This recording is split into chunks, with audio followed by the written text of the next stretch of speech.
fellow ne'er-do-wells, fellow outcasts of human society. Welcome, welcome to the darkness once again.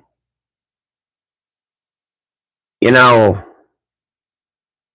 I've been thinking in my tiny little brain of mine, brilliant but tiny. You know,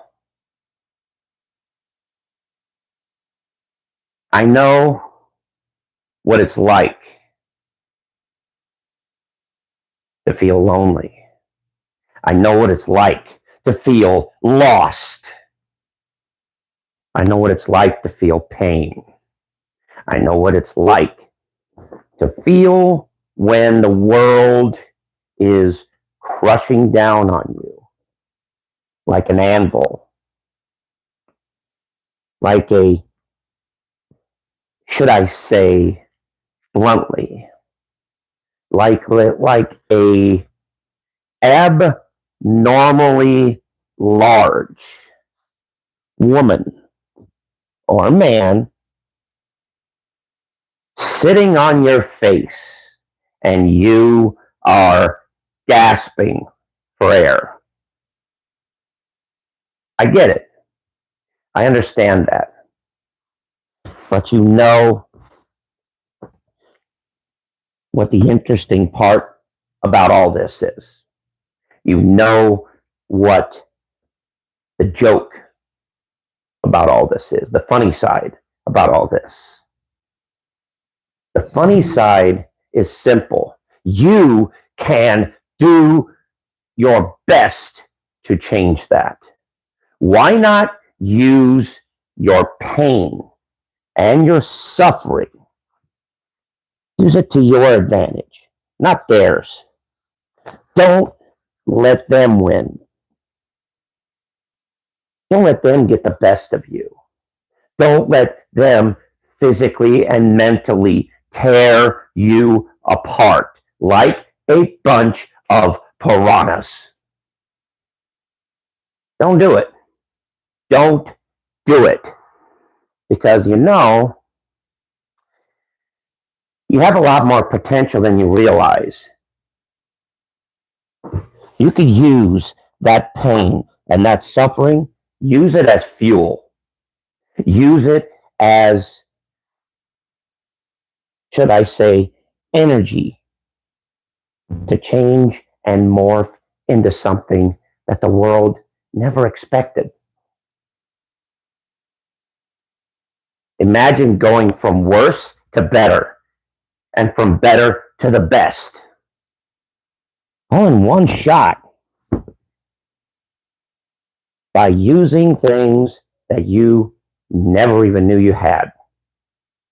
Using potential that you never even knew that never even knew it even existed to you. But just remember, pain is temporary. It doesn't have to be forever. We all go through pain. We all go through discomfort in life.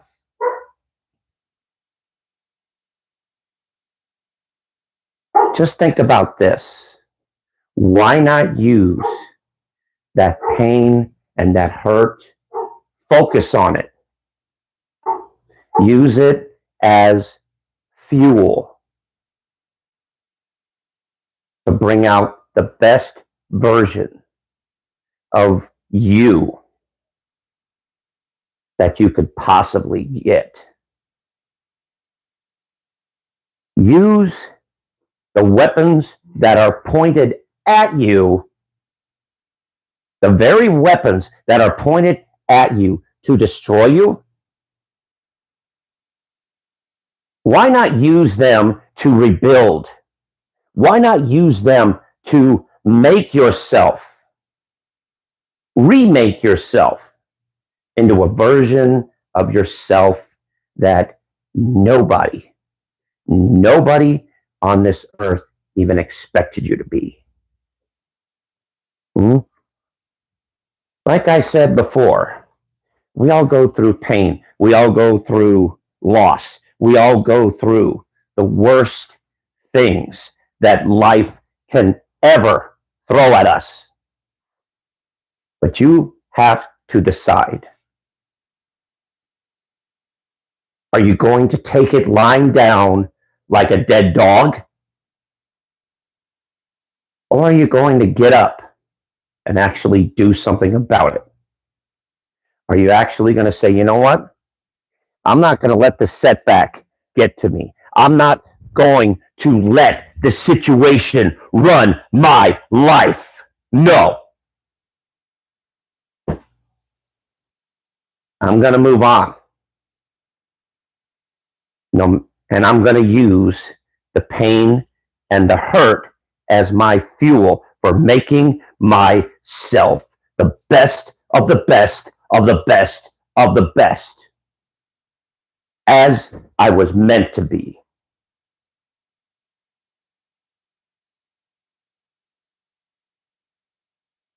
You know, I'm going to actually let you in on a little story. A little story. Let's do this. All right. There was once a story of a blacksmith. Okay? The story of a blacksmith. He gets just a plain old lump of metal. Just a lump of metal. And he thinks to himself, what am I going to do with this? You know, what am I going to do with this metal? What am I going to do with this material? So he thinks. And he thinks. And he thinks. And he thinks. And then lo and behold, he has an idea. A thought in his head. And guess what?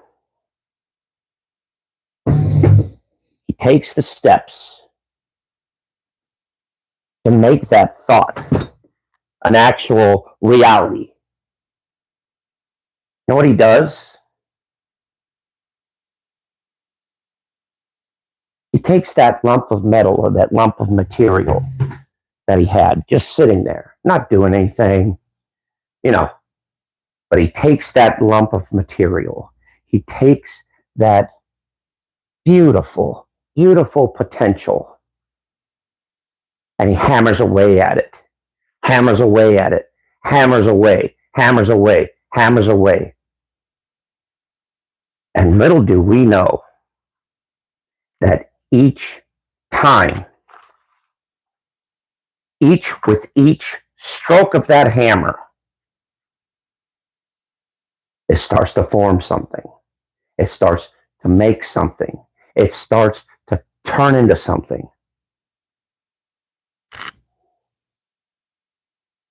But yet he doesn't stop. He keeps hammering away, hammering away, hammering away until finally, the masterpiece is completed.